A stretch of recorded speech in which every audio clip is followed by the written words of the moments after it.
Hello everyone, welcome back to Sunbear Studios. My name's Matt, and this is my review for Christopher Nolan's latest film, The Odyssey. So, The Odyssey was released this year in 2026, directed by Christopher Nolan, if you're into films, you know who Christopher Nolan is. He's done the Dark Knight trilogy, the Batman series. He did Interstellar, Inception, Dunkirk. Literally every film he's done since pretty much Memento has been a sort of big Hollywood blockbuster film. One of the greatest directors of modern times, I think, and I think that's sort of quite widely accepted now. And this film in particular stars a host of people who Nolan has worked with multiple times on various films: Matt Damon, Anne Hathaway, but it also brings in a couple of new actors for him to work with as well, people like Tom Holland. The story itself is based on Homer's poem, which is about 3,000 years old. It's one of the sort of the oldest pieces of text in human existence. So the story of the Odyssey and the main character Odysseus, which is who Matt Damon plays, has been around for many, many years, and this is sort of Nolan's take on that. Ultimately, it's set after the end of the Trojan War, and it's about Odysseus's journey back home to Ithaca, back home to his wife Penelope, who's played by Anne Hathaway, and to his son, who's played by Tom Holland. I think the first thing to say is I've been to see this film twice in the cinema now, and I cannot tell you the last time I paid to go and see the same film twice in the cinema. That's how good this film is. I finished watching it the first time, and my initial thought was, it's a masterpiece. It's a masterpiece of filmmaking. The pacing never lets up in this film. The first act was setting up the story, which takes you through kind of the initial bits and kind of where all the different characters are and what's going on. I think the first act pretty much ends when we kind of first see Odysseus on Calypso's island. That first act is very much bang, bang, bang, and we're away. We're into the story. And I think one of my criticisms of Nolan films previously is that first act can sometimes drag. This doesn't. This does not drag at all. This is just straight into it and straight into the heart of the story. And from then, there's only really one scene when Anne Hathaway and Robert Pattinson's character are sitting down having a very intimate conversation. That's the only time that things slow down in this film. Other than that, the sound design bridges the gaps between scenes. And in most films, when you cut from one scene to the next, you'll get a big sort of sweeping establisher shot, you'll get some sort of atmospheric sound, things to just lower the pace down. This does not do that. This is musically, there is kind of sound design which bridges the gap and takes you forward. And I think to be able to control that for what's effectively a nearly 3 hour film is masterful storytelling. So you kind of go through the main sort of adventure of Odysseus then, and you're cutting between time, which is sort of a Nolan trait, really. You've got Odysseus stuck on Calypso's island trying to remember what happened to him and what he was trying to do before he kind of got lost at sea. You've got Tom Holland adventuring off to Sparta to try and find out what happened to his dad at the end of the Trojan War.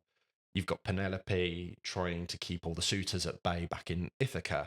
And the way that it sort of manages all those individual scenes and little stories is brilliant. Really, really well done. I think Christopher Nolan deserves huge credit for the lengths that he's gone to make this film real. He shot on real locations. He developed this casing for this IMAX camera to show this film in the best possible quality that's available in the industry. So many of the effects are practical effects and done in camera. One of my dad's favorite films is Jason and the Argonauts, and this has got a real Jason and the Argonauts feel to it, and there was just something very homely that kind of touched me about this film. With that, there's the sort of a nice parallel between it, and trying to do things in camera, trying to make things real and physical and not all just CGI. There's one scene in particular with Circe the witch where Matt Damon's men sort of beach up on this island in need of supplies, and they find this house. They go up to this house, and really, from their perspective, they will just kill whoever owns this house because it means that they can take her supplies. And Cersei instead is a witch and sort of morphs them into pigs. We kind of go off into sort of body horror genre here. You know, if you've seen The Substance, it's that sort of, it makes your fingers curl up. It's hard to watch. And because it's hard to watch, and I think one of the things that makes it hard to watch is the fact that a lot of that is a practical effect. It's done in real time. When you see these soldiers having their faces physically stretched, it's practical, it's in camera, it's real. And I think there's something about your brain which can work that out and can clock that. And it just makes that whole scene far more impactful than if it was CG and green screen. So I think Nolan deserves huge credit. And like I say, if you are a Christopher Nolan fan, there's traits of his filmmaking style in this film. You know, totems are one thing that's kind of become very symbolic of a Nolan film. You know, if you've watched Inception, everyone has a totem to basically tell them whether they are in the sort of dream state or whether they're back in the real world. And before Odysseus goes off to the Trojan War, Anne Hathaway gives him her little pin of Athena. And that combined with the sort of lot stick that is drawn when he's sort of holding the lottery to pick his army to go off to the Trojan War, they're two totems that appear throughout this film and have meaning and significant meaning and allow characters to convey truth to each other. So that's a trait that Nolan's brought into this film. And this really does feel like the amalgamation of everything that Nolan has done before has built up to this film and built up to this moment. My initial thought when I finished watching the film was, it's a masterpiece. I almost felt obliged to stand up and applaud. That's how good it was. So let's get into it a little bit more then. One of the things I want to talk about is a couple of the standout scenes. I've kind of already touched on the Cersei the Witch scene, so I'll kind of skip over that one. But the one scene that really caught me, especially on second viewing when I went to go and see it in IMAX, was the scene when they get off the Sun God's island and the boat is being destroyed by a storm. This is all shot via sort of a big strobe light, and you just get flashes of it, and the camera's on the boat. It's one of the most intense scenes I think I've ever seen in film. The way that that's shot, the way that they're not afraid to not clearly show things. It's more of an atmospheric scene, which I think is actually harder to do than saying, right, you know, this person does this thing, then we cut to this guy and he does that, and then that person responds by doing this. When you're just trying to build up this state of feeling of nobody really knows what's going on, I think that's really hard to achieve. And the way that it's done here was brilliant. The other scene that is brilliantly done is the sacking of Troy. So after they get out the Trojan horse and they open the gates, there's one shot in particular where the gates open and Agamemnon, who's sort of the leader of the army trying to invade the Trojans, is just stood there. And he's stood there like, and I think we all joked at the time when the trailer came out that he basically looks like Greek Batman. I think that's the point. I think he's supposed to look like Greek Batman because ultimately in Batman Begins, the reason the Batman costume is the way it is that when Batman is fighting, low-level crime, the costume and the shadow of that costume is designed to strike fear into the heart of the people that Batman's up against. And I think this is exactly the same here. Those gates open, Agamemnon is sort of backlit, and you just get his silhouette. And the aura that comes off of that, as an audience member, is like, oh my God, like, who's this guy? So imagine what that is for the Trojans who are running out to try and defend their city after the walls have been breached. I think it's really interesting that you never see Agamemnon. A, you never see his face in the film, and B, you never see him actually kill anybody during this fight. He just sort of walks through absolute chaos. So I think that is the learning that Nolan took from Batman and put into this film. It's the way that sometimes the costume is the character. You just need to have the presence to bring that to life, and sometimes less is more. And again, masterful, really well done. We kind of get towards the end of this film, and we kind of get to see the end of the second act. And for me, the third act starts pretty much when Odysseus is leaving the pig farmer, And he kind of tells him, "Yeah, I'm Odysseus, I'm back." And he goes up to the castle, and it leads into the testing of the suitors and sort of the end fight scene. When I was watching it and we got to that moment, I realized that this film is about consequence. This film is about the impact that actions have. Because up until now, you have got the sacking of Troy. And one of the things that's really prominent throughout this film is a thing called Zeus's law, which is if somebody comes into your house, you treat them as a guest, you feed them, you look after them, you treat them with respect. And ultimately, the Trojan horse was the ultimate breaking of Zeus's law.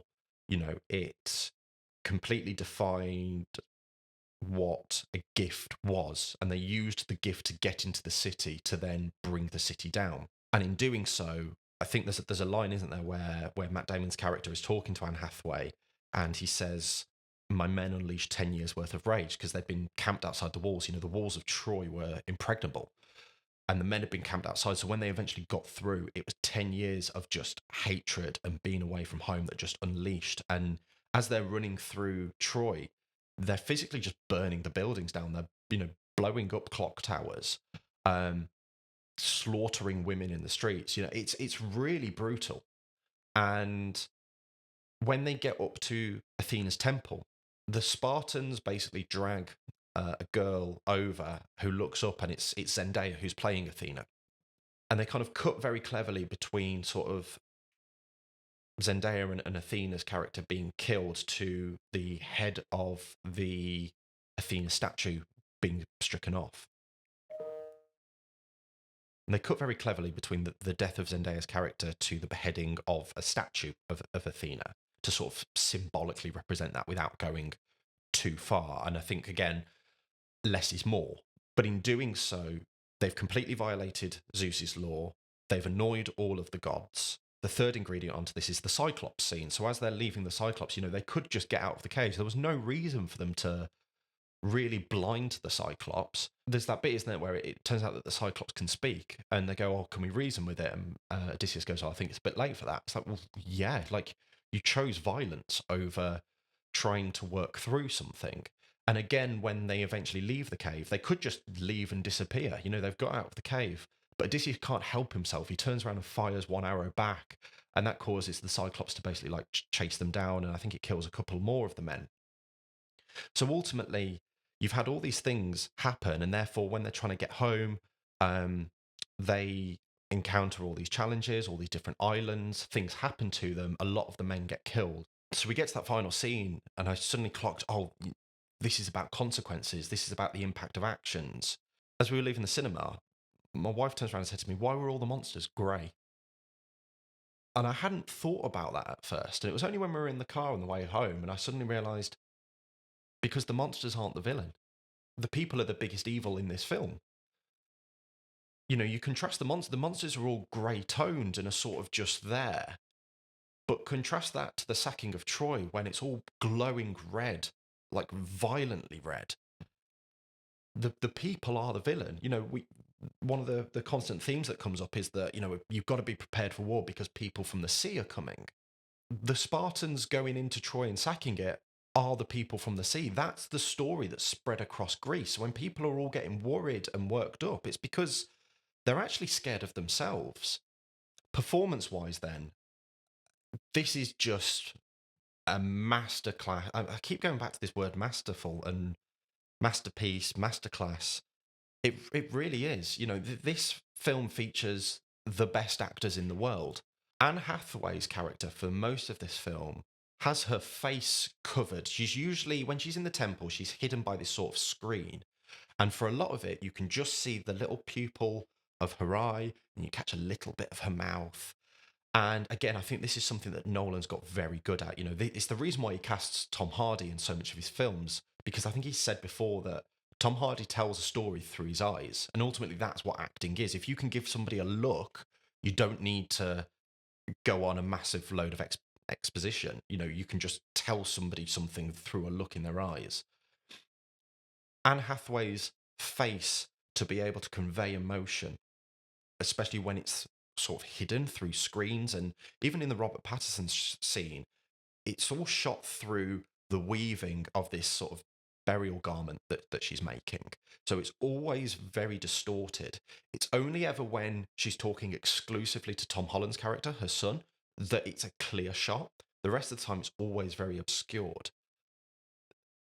But you pick up on the emotion, you pick up on everything that she's feeling, from love to hate to rage to jealousy to being scared. This whole range of emotions, you just connect because of Anne Hathaway's performance. Very similar to actually to Robert Pattinson. What a generational run he seems to be on at the moment. Like, where has this come from? The way that he controls his facial expressions here, and he plays that smug coward so well. Again, you never actually see him do anything in this film. When it gets to the trial, he doesn't even attempt the trial because he's that much of a coward. He can't face it.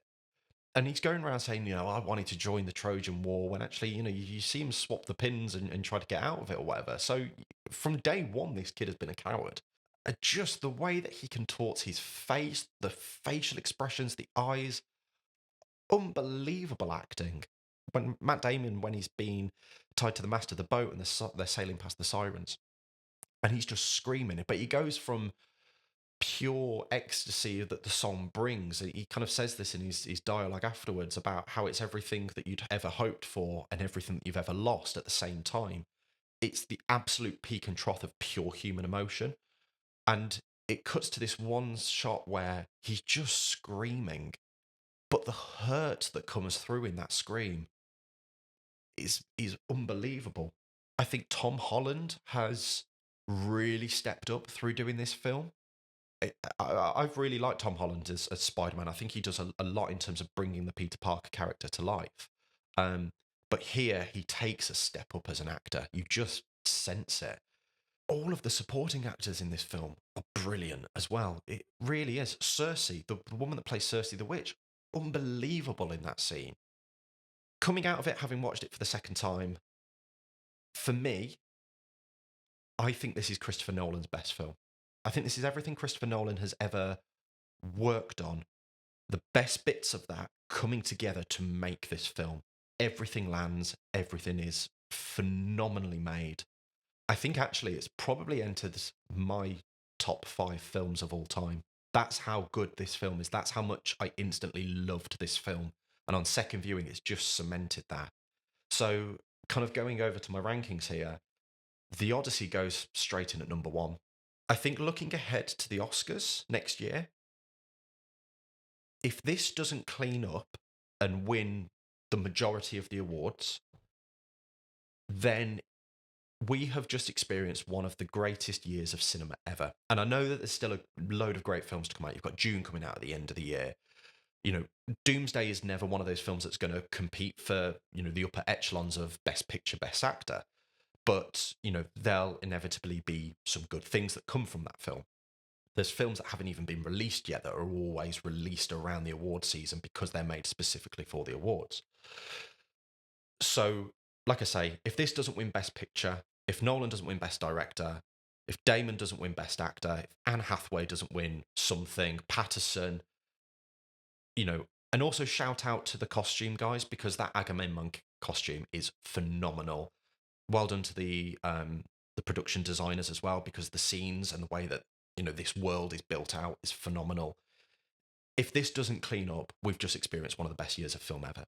Let me know in the comments, what did you think if you've been to see it? I'd be really interested to hear about what you guys think. As always, if you can please like, share and subscribe this video, it really helps to sort of grow the channel and get it out there, and hopefully more people can see it. I've still got loads of films to go back through and catch up on and add into my rankings here, so there'll be loads more of these film club videos coming down the line. But until next time, goodbye.